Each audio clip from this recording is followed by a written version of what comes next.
সকালের নাস্তা সেরেই পূর্ণতারা আরওয়াদের বাসায় চলে আসে। আহনাফ সাহেবের সাথে আরওয়ার মা ভাই প্রাথমিকভাবে কিছু আলোচনা শেষ করে। আলোচনার এক পর্যায়ে আরওয়ার ভাবি বলে ওঠে, আরওয়ার বিয়ে হলে তাকে তো বাড়িতে নিয়ে আসা লাগবে ঢাকা থেকে, কিন্তু চেয়ারম্যান সাহেব এখনও কুত্তা খোঁজা খুঁজছে আরওয়াকে। এই সময় আরওয়াকে গ্রামে আনা কি ঠিক হবে? আরওয়ার ভাবির কথা শুনে সকলেই কপালে চিন্তার রেখা ফুটে ওঠে। চেয়ারম্যানের ছেলে আপাতত সুস্থ হলেও সে নপুংসক হয়ে গিয়েছে। এছাড়া তার চোখ দুটোও নষ্ট হয়ে গিয়েছে। একমাত্র ছেলের এমন করুণ অবস্থা চেয়ারম্যান সাহেবকে লাগামহীন পাগল সারে পরিণত করেছে। আরওয়াদের বাসায় এসেও কতদিন হুমকি দিয়েছে চেয়ারম্যান সাহেব, বলে গিয়েছে আরওয়াকে পেলেই চিল শকুনের ন্যায় ছিঁড়ে খাবে। এসব শুনে আরিয়ানদের চিন্তার আরও বেড়ে যায় আরওয়াকে নিয়ে। সবচাইতে বেশি পেরেশানি বোধ করে আরিয়ান, কারণ তার মনে এখন আরওয়াকে হারিয়ে ফেলার একটা ভয় কাজ করছে। এই ভয় ততদিন পর্যন্ত থাকবে যতদিন না আরওয়াকে কালামে তিন কালামে পড়ে 3 বার কবুল বলে নিজের অর্ধাঙ্গিনী করে নিচ্ছে। আচ্ছা, আমার পেইন্ট হাউসে আরোয়ারা উঠলে কেমন হয়? সেটা তো এখন খালিই থাকে। আরোয়া আর ওর পরিবার আমার পেন্ট হাউসেই উঠুক, সেখান থেকেই বিদায় হবে ওর। সহজ সকলে যখন আরোয়ার সেফটি নিয়ে চিন্তিত, ঠিক তখনই জাওয়াদ উক্ত কথাটি বলে সব সমস্যার সমাধান যেন এক চুটকিতেই করে দেয়। পূর্ণতার জদের প্রস্তাবটি এতটাই পছন্দ হলো যে তার ইচ্ছে করছে বরকে একটা স্পেশাল আদর দিতে, কিন্তু পরিস্থিতির কারণে এখন না দিতে পারলেও সুযোগ বুঝে অবশ্যই সেই স্পেশাল আদরটা দিবে বলে মনে মনে সে ঠিক করে রাখে। জাওয়াদের প্রস্তাবটি আরিয়ান ও আহনাফ সাহেবেরও মনোবোধ হয়, কিন্তু রাসেল ইতস্তত করে এমন আচানক পরিচিত কারোর বাসায় গিয়ে উঠে বোনের বিয়ে দিতে। তাই সে আমতা করে জাওয়াদের প্রস্তাব নাকচ করে দিয়ে বলল, এতটা কেমন দেখাই জাওয়াদ ভাই, আমাদের একমাত্র মেয়ের বিয়ে অন্য কারোর বাড়িতে থেকে দিব, বিষয়টা আমাদের কাছে একটু বেশি অস্বস্তিকর হয়ে ওঠে। উপস্থিত সকলেই বুঝে রাসেলদের অস্বস্তি, কিন্তু করার তো কিছুই নেই। রাসেলরা যদি কোনো হোটেলে বা রিসর্টে থাকে তাহলে সেটা হবে অতিরিক্ত খরচ। এমনিতেই বলা চলে তাদের পরিবার মধ্যবিত্ত, সংসারের উপার্জনক্ষম ব্যক্তি একমাত্র রাসেল ও আরওয়ার বিয়ে হয়ে গেলে সে সংসার নিয়ে ব্যস্ত হয়ে যাবে। তখন কি আর চাকরি বাকরি করতে পারবে? হয়তো পারবে, নয়তো নয়। রাসেল ও তার মা এমনিতেও ভেবে রেখেছেন আরওয়ার বিয়ের পর তাকে চাকরি ছেড়ে দিয়ে সংসারে মনোযোগী হতে বলবে। ইতিমধ্যেই আরওয়ার মা একবার কথাটি মেয়ের কানে তুলেছে। প্রত্যুত্তরে আরওয়া তার মাকে বলেছে বিয়ের পরও যতদিন বেবি না হয় ততদিন সে চাকরি করবে এবং সংসারে একটা ইনকাম পাঠাবে। তারও তো একটা কর্তব্য রয়েছে মা ভাইদের প্রতি। জাওয়াদ স্মিত হেসে বলে, আমরা বুঝতে পারছি আপনাদের বিষয়টা, কিন্তু বর্তমানে আমাদের ভাবনার মূল বিষয় হলো সুষ্ঠুভাবে আরওয়া ও আরিয়ানের বিয়েটা দেওয়া। চেয়ারম্যান সাহেবের সাথে ঝামেলা না হলে হয়তো আমার এই প্রস্তাব রাখার কোনো প্রয়োজনই পড়তো না, কিন্তু পরিস্থিতি যেহেতু কিছুটা অস্বাভাবিক, তাই আপনারা আমার প্রস্তাবটা একটু ভেবে দেখবেন। তাছাড়া আরওয়াকে আমি আমার বোনই ভাবি, সেই বোনের বিয়েতে ভাই হয়ে এতটুকু করতে চাচ্ছি, যদি আপনারা সম্মতি দেন। জাওয়াদের অতি বিনয়ীভাবে কথাটা বলে যে তাকে এই মুহূর্তে মানা করে দিলে নিতান্তই তাকে অসম্মান করা হবে। রাসেল ও তার মা তারপরও সম্মতি দিতে ইতস্তত করতে থাকলে পূর্ণতা, আরিয়ান ওরাও বিষয়টা বোঝায়। তারপর তারা রাজি হন। আরওয়ার বিদায় জাওয়াদের বাড়ি থেকে, মানে পেইন্ট হাউস থেকেই হবে। বিয়ের দিন ঠিক করা হয় সামনের সপ্তাহের শুক্রবার। আগামীকাল মঙ্গলবার জাওয়াদরা ঢাকায় চলে যাবে। রাসেলরা নিজেদের বাড়িঘর ও দোকান গুছিয়ে বুধবার সকাল সকাল রওনা হয়ে যাবে। বৃহস্পতিবার স্বল্প পরিসরে ঘরোয়াভাবে আরিয়ান ও আরওয়ার হলুদ সন্ধ্যা করিয়ে শুক্রবার বাদ জুম্মা বিয়ে পড়ানো হবে। সেদিন দুপুরে আহনাফ সাহেব সহ সবাই রাসেলদের বাড়িতেই মধ্যাহ্নভোজ সারেন। গ্রামের আন্তরিক আপ্যায়নে ভরপুর সেই ভোজ শেষে বিকেলের দিকেই তারা নিজেদের বাড়িতে ফিরে আসে। যেহেতু পরদিনই ঢাকার উদ্দেশ্যে রওনা হওয়ার কথা, তাই বাড়ি জুড়ে তখন বিদায়ের প্রস্তুতি শুরু হয়ে গেছে। জাওয়াদের চাচিরা রান্নাঘরে বসে পড়েছেন নানা রকম পিঠা, মিষ্টান্ন আর শুকনো খাবার তৈরির কাজে। কেউ নারকেল কুড়োচ্ছেন, কেউ চালের গুঁড়া মাখছেন, কেউ বা চুলায় আগুনে ব্যস্ত হাতে পিঠা উল্টো পাল্টে দিচ্ছেন। গ্রামের মানুষদের এই একটি দিক সত্যিই ভীষণ সুন্দর। তারা হয়তো অনেক কিছু ভুলে যেতে পারে, কিন্তু কেউ গ্রাম ছেড়ে শহরে ফিরবে আর তার সঙ্গে বস্তা ভর্তি টাটকা শাকসবজি, মৌসুমী ফল, ঘরে বানানো পিঠাপুলি কিংবা নানা রকম খাবার তুলে দেবে না, এমনটা প্রায় কল্পনাই করা যায় না। যেন এসব খাবারে ভাজে ভাজে তারা নিজেদের মমতা, টান আর আশীর্বাদ খুঁজে দেয়। মুখে সব কথা বলা যায় না বলেই হয়তো ভালোবাসা প্রকাশের মাধ্যম হিসেবে তারা বেছে নেয় এই আন্তরিক আয়োজনগুলোকে। পরদিন যেহেতু চলে যেতে হবে, তাই পূর্ণতাও দিনের পুরোটা সময় কাটালো চাচি শাশুড়িদের সঙ্গেই। কখনো রান্নাঘরে বসে গল্প করলো, কখনো পিঠা বানানোর ফাঁকে ফাঁকে তাদের কাজে হাত লাগালো, আবার কখনো নিছক গল্প শুনেই সময় পার করলো। জাওদের বাবারা 3 ভাই একই বাড়িতে বসবাস করে। জাওদের পিতা শুধু শহরে বসবাস করেন। এছাড়া তার বাকি 2 ভাই এই বাড়িতে বসবাস করলেও তাদের সংসার আলাদা, হাড়িও আলাদা। তবে বাড়িতে অতিথি এলে সেই ভিন্নতার দেয়াল যেন আপনা আপনি সরে যায়। যখন সবার জন্য একসঙ্গে রান্না হয়, এক চুলার আগুনে, এক হাঁড়ির খাবারে, মেহমানরা যতদিন থাকে ততদিন এই নিয়মই চলে। এর পিছনের কারণটাও বেশ সরল অথচ গভীর। অতিথিদের যেন এ ঘর ও ঘর করে খাবারের জন্য ঘুরতে না হয়, কিংবা কার বাড়িতে খাবে আর কার বাড়িতে খাবে না এমন কোনো অস্বস্তিকর পরিস্থিতির সৃষ্টি না হয়। তাই নিজেদের আলাদা সংসার ভুলে তারা তখন এক হয়ে যায়, ঠিক যেমন এক সময় ছিল। আর এই ছোট ছোট প্রথাগুলোই গ্রামের পারিবারিক বন্ধনকে এত উষ্ণ, এত আপন করে তোলে। কি গো বৌমা, কেন কোনো অসুবিধা হচ্ছে না তো গ্রামের বাড়িতে? জাওদের বড় চাচা সন্ধ্যায় মসজিদ থেকে এসে বারান্দায় মাদুর বিছিয়ে ননদ দেবরদের সাথে আড্ডায় পূর্ণতাকে জিজ্ঞেস করে। পূর্ণতার শাড়ির আঁচলটা মাথায় আরেকটু টেনে দিয়ে স্মিত হেসে বলল, না চাচা, বরঞ্চ এতদিন পর এত মানুষ আর প্রকৃতির মাঝে থাকতে পেরে ভীষণ ভালো লাগছে। ঢাকায় তো জানেনই কতটা বন্দি জীবন আর রুটিনের মাঝে কাটাতে হয়। হ্যাঁ, তা তো জানি। সন্ধ্যার নাস্তা করেছো মা? না চাচা, আসলে পূর্ণতার কথা মাঝ পথে থামিয়ে দিয়ে আকরাম সাহেব স্বীয় পত্নীকে হাঁক ডাক পারতে পারতে বললেন, ও মা, সে কি কথা? এই সজীবের আম্মা, বৌমা গো, সন্ধ্যায় নাস্তা দাও নাই কেন? কেন এখনো? আকরাম সাহেবের পত্নী স্বামীর ডাক শুনে হন্তদন্ত হয়ে রান্নাঘর থেকে বেরিয়ে বারান্দায় এসে প্রশ্নবোধক চাহনি দিয়ে স্বামীর দিকে তাকিয়ে আছেন। আকরাম সাহেব স্ত্রীকে ভৎসনা করে কিছু বলতে নেবে, তখনই পূর্ণতা বসা ছেড়ে উঠে দাঁড়িয়ে বড় চাচা শ্বশুরের সম্মুখে এসে তাকে বুঝানোর ভঙ্গিমায় বলল, চাচি আমারা এই 2 দিন আমাকে এত পরিমাণ ঠুসে ঠুসে খাইয়েছে যে আমার 3 কেজি ওজন বেড়ে গিয়েছে বোধহয়।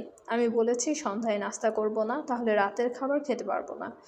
আকরাম সাহেবের স্ত্রী স্বামীর কাছে মেকি নালিশ দিয়ে বলেন, আরে সজীবের বাপ, জানো না, বৌমা যেই 2টা ভাত খাই, ওর মতো বয়সে আমরা 1 গামলা করে ভাত খাইয়া বড় করে একটা ঢেকুর তুলতাম, আর বৌমারে 2 চামচ ভাত দিলেই খাইতে পারে না।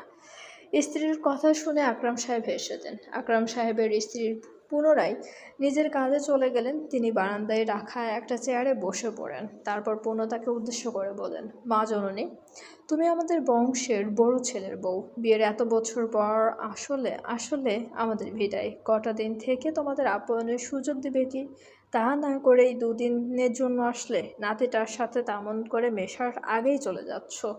পূর্ণতা বিনয়ী ভঙ্গিতে বলল, বছরের এই সময়টাতে চাচা, আমার আর তাজের বাবার দুজনেরই অফিসের প্রচণ্ড কাজের চাপ থাকে। ছেলেটার এই বছর স্কুলে দিয়েছি, ও তো পড়ালেখা না করতে পারলেই খুশি। আর আমরাও এখন ওকে এত চাপ দিচ্ছি না পড়াশোনা নিয়ে। কিন্তু আমার আর আপনাদের ছেলের অফিস নিয়েই যত প্যারা। এবার এসেছিলাম ভাইয়ার বিয়ে নিয়ে কথা বলতে, না হলে এখনও আসা হতো না। তবে শীতের ছুটিতে বেশি সময় নিয়ে আবারও গ্রামে আসবো ইনশাল্লাহ। তখন না হয় আপনাদের আফসোস দূর করে দিব। আকরাম সাহেব পূর্ণতাকে কথা বলার সময় নমনীয়তা ও বিনয়ীভাবে দেখে মুগ্ধ হয়ে যায়। সে তার ছেলের কাছ থেকে শুনেছে পূর্ণতার বাবা ঢাকা শহরের মস্ত বড় ব্যবসায়ী। মেয়েটাও কম বয়সে বাবার ব্যবসার হাল ধরে সেটিকে উন্নতির উঁচু শিখরে নিয়ে গিয়েছে। কোটি কোটি টাকার সম্পদের মালিক এই মেয়ে। অথচ তার কথাবার্তা, চালচলন কিছুতেই অহংকার বা ঔদ্ধত্যের লেশমাত্র নেই। তা নাথ বউ, ব্যবসার পিছনে ছুটলে খালি হইব? ঘর সংসার সামলাতেই হইব না শক্ত হাতে? তোমার তো শাশুড়িও নাই যে হের সব ভরসায় ঘর সংসারের দায়িত্ব দিয়া তুমি অফিসে আদালতে দৌড়াদৌড়ি করবা। তাছাড়া বাচ্চা আর একটা নিতাছো না কারে? একটা পোলা দিয়া সংসার মজবুত হয় নাকি? মনে রাখো, এই বুড়ির কথা, বাচ্চা যত বেশি সংসারের সাথে তোমার বন্ধন ততই মজবুত, সেই সাথে স্বামীর সাথেও। আকরাম সাহেব আর পূর্ণতার কথার মাঝে জাওয়াদের দাদি এসে উপস্থিত হয়। বৃদ্ধা এতক্ষণ নামাজ শেষ করে তসবিহ পাঠ করছিল। সেটা সম্পূর্ণ করেই নিজের ঘরের সামনে অনেকের গলার আওয়াজ পেয়ে বের হয়ে আসেন রুম থেকে। আকরাম সাহেব মাকে দেখে একটু থতমতো খেয়ে চেয়ার ছেড়ে উঠে দাঁড়ান।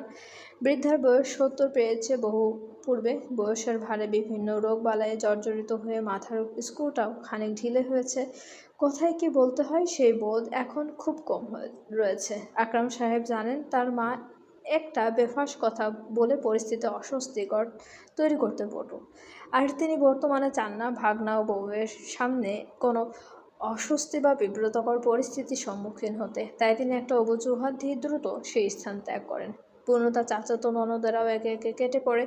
দাদিকে সবাই অজ্ঞাত এক কারণে ভয় পায়। তারা এমন না যে শুধু বকেই, নাতি নাতনিদের যথেষ্ট আদরও করেন, কিন্তু তাও তারা ভয় পায়। পূর্ণতাও দাদি শাশুড়ির কথা শুনে থতমতো খেয়ে যায়। যাদের দাদির দরজার সামনে দাঁড়িয়ে পূর্ণতাকে বলেন, আমার রুমে আহনাত বউ। কথাটা বলে সে আগে আগে রুমে ঢুকে যায়। পূর্ণতাও তার পেছন পেছন যায়। পূর্ণতা রুমে এসে দেখে জাওয়াদের দাদি বেশ বড়সড় একটা কাঠের বাক্স নিয়ে বিছানার উপর বসেছেন। পূর্ণতা যেতেই তাকে ইশারা করেন বিছানায় বসতে। পূর্ণতা বিছানার কিনারায় বসতে জাওয়াদের দাদি পাশে রাখা পুরনো কাঠের বাক্সটি খুললেন। সময়ের ছাপ লেগে থাকা বাক্সটির ভেতর থেকে তিনি যত্ন করে একে একে বের করলেন কয়েকটি পুরাতন নকশার স্বর্ণালংকার। নিজের হাতে পরিয়ে দিলেন ভারী দুটি বালা, গলার মাঝারি আকারের একটি হার, কানে মানানসই একজোড়া দুল, এমনকি কোমরেও জড়িয়ে দিলেন সোনার বিছা। সবকিছু পরানো শেষ হলে বৃদ্ধা খানিকটা দূরে সরে দাঁড়িয়ে পূর্ণতার দিকে তাকালেন, আর তাকিয়েই যেন মুহূর্তের জন্য স্তব্ধ হয়ে গেলেন। উজ্জ্বল সাদা আলোর নিচে কলাপাতা রঙের শাড়িতে মরানো মেয়েটিকে ঠিক যেন কোনো প্রাচীন রাজবাড়ির নববধূ মনে হচ্ছিল। পুরনো ঠিক ঐতিহ্যবাহী অলংকারগুলো তার সৌন্দর্যকে আড়াল করেই নেই, বরং আরও বহু গুণ বাড়িয়ে দিয়েছে। তার গায়ের উজ্জ্বল আভা আর লাজুক মুখশ্রী মিলেমিশে এমন এক মোহনীয় রূপের জন্ম দিয়েছে যেখান থেকে সহজে চোখ ফেরানো দেয়। বৃদ্ধা মুগ্ধ বিস্ময়ে কিছুক্ষণ তাকিয়ে রইলেন, তারপর ঠোঁটের কোণে হাসি টেনে মনে মনে বললেন, যেই রূপে আমার হুঁশ উড়ে যাওয়ার উপক্রম, সে রূপ দেখে আজ আমার নাতির রাতের ঘুম টিকবে কী করে? পূর্ণতার সৌন্দর্য আগের থেকেও কয়েক গুণ বেড়ে গিয়েছে। বিগত কয়েক মাসে স্বামীর সোহাগে থাকার কারণে তার চোখে মুখে সুখী সুখী ভাব স্পষ্ট। জাওদের দাদি মন ভরে দোয়া করেন পূর্ণতা ও জাওদের জন্য। তিনি সহ শেখ পরিবারের সবাই জানেন পূর্ণতা জাওদের এত বছরের বিচ্ছেদের ঘটনা। তাই তারা সকলেই চান এক সময় দুঃখের সাগরে ভেসে থাকা এই জুটি যেন নিজেদের ভাগ্যের সকল সুখটুকু ভোগ করে। জাওদের দাদি পূর্ণতার থুতনি ধরে না তার মুখটা কিছুটা উপরে উঠিয়ে রসিকতা করে বলেন, আইজ আমার নাতির ঘুম হারাম কইরা দিলি রে বইন, তোর এমন রূপ দেখা আমার ভাইয়ে তোরে আজ ঘুমাইতে দিলে হয় না। দাদির এমন কথায় পূর্ণতার মুহূর্তেই লজ্জায় লাল হয়ে যায়। সে নজর লুকাতে এদিক ওদিক তাকে বুকে করে বলল, দাদি কি সব বলছেন? জাওদের দাদি পূর্ণতাকে লজ্জা পেতে দেখে হেসে দেয় শব্দ করে, আর হাসির শব্দ শুনে পূর্ণতা আরেকটু মিইয়ে যায় লজ্জায়। কিয়ৎক্ষণ পর জাওদের দাদি হাসি হাসি থামিয়ে গহনার বাক্সটা আবারও খুলেন। তারপর সেখান থেকে আরও একজোড়া স্বর্ণের চুড়ি বের করে সেগুলো পূর্ণতার দিকে বাড়িয়ে দিয়ে বললেন, নে ধরতো এগুলো। পূর্ণতা হাত বাড়িয়ে চুড়িগুলো নিজের হাতে তুলে নেয়। সে 0 সাইজের চুড়িগুলো একবার দেখে খানিক বিষয়ে প্রশ্নবোধক চাহনি নিয়ে দাদির দিকে তাকালে বৃদ্ধা বললেন, পরের বার এই চুড়ির মালিকরে সাথে নিয়ে আসবি। 3 জন আইলে বাড়ি ঢুকতে দিতাম না, 4 জন হওয়া চাই। আমার কালামানিকের শখ মাইয়ার বাপ হইব, আর সেই শখ পূরণ করার দায়িত্ব তোর। স্বামীর শখ আহ্লাদ পূরণ করলে উপরওয়ালাও তোর ঝুলিতে সব সুখ ঢাইলা দিব, বুঝছস নিবনি? পূর্ণতার ঠোঁটের কোণে লাজুক হাসি নিয়ে সম্মতি দিয়ে বলল, জি দাদি, আপনি দোয়া রাখবেন আমাদের জন্য। দাদি পূর্ণতার মাথায় গালে স্নেহের হাত বুলিয়ে দিয়ে ভেজা গলায় বললেন, দোয়া করি বইন, অনেক সুখী হ। আমার কালামানিকের এত বছরের দুঃখ কষ্ট মিটে যাক, সাথে তোরও স্বামী সোহাগী হ, তোদের ঘর সুখ শান্তি আর সন্তানিতে ভরপুর থাকুক। দাদি আর পূর্ণতা আরও কিছুক্ষণ গল্প গুজব করে তারপর পূর্ণতাকে নিয়ে নিজের ঘরে চলে আসে। দাদির রুম থেকে বের হওয়ার পূর্বে সে পূর্ণতাকে পয় পয় করে বলে দেন, আমার দাদু ভাই আসার আগে এসব খুলবে না নাতবউ। আমার দাদু ভাই আগে মন ভরে তোরে দেখব, প্রশংসা করব, পরে না হয় সে নিজেই খুলে দেব।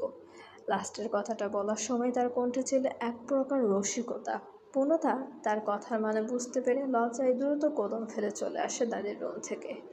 কাল সকাল সকাল তারা রওনা দেবে, তাই পূর্ণতা এখনই ব্যাগটা গুছিয়ে রাখে। তার গোছ গাছের মাঝেই জাওয়াত রুমে আসে। আজ হাট বসেছিল গ্রামে।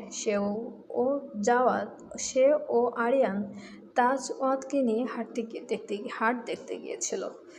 জাওয়াত বেখেয়ালিভাবে রুমে ঢুকে ধপ করে বিছানায় শুয়ে পড়ে। সে তখনও পূর্ণতার সাজ দেখেনি। জাওয়াত শব্দ করে সোফায় পূর্ণতার ব্যাগ গোছানো রেখে তার দিকে ফিরে বলল, কোথায় গিয়েছিলেন আপনারা? ছেলে কই?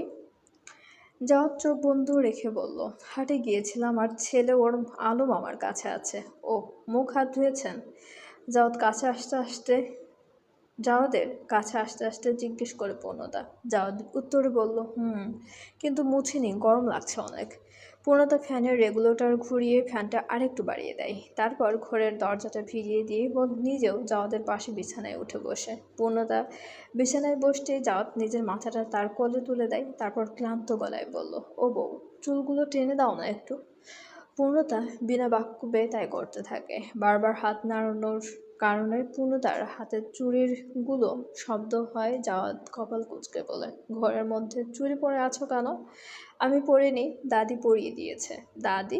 জাওয়াত ফট করে চোখ খুলে পূর্ণতার দিকে তাকালে বিষয়ে কথা বলতে ভুলে যায়। সে তড়াক করে লাফ দিয়ে উঠে বসে হাঁ করে তাকিয়ে থাকে বউর দিকে। পূর্ণতাকে এমন পরিপাটি হয়ে সেজেগুজে থাকতে লাস্ট কবে দেখেছিল সে, তা ভুলে গিয়েছে জাওয়াত বড় বড় শ্বাস ফেলে নিজের বুকের ভেতরে ওঠা ঝড়টাকে শান্ত করার চেষ্টা করে। কিন্তু এই ঝড় কি আর থামে সহজে?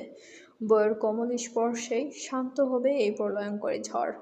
জাওয়াত ঘন ঘন ঢোক গিলে গলাটা ভিজিয়ে নেয়। হাসকি গলায় বলল, আজ আমার রাতের ঘুম হারাম করে ঠিক করলেন না মিসেস শেখ?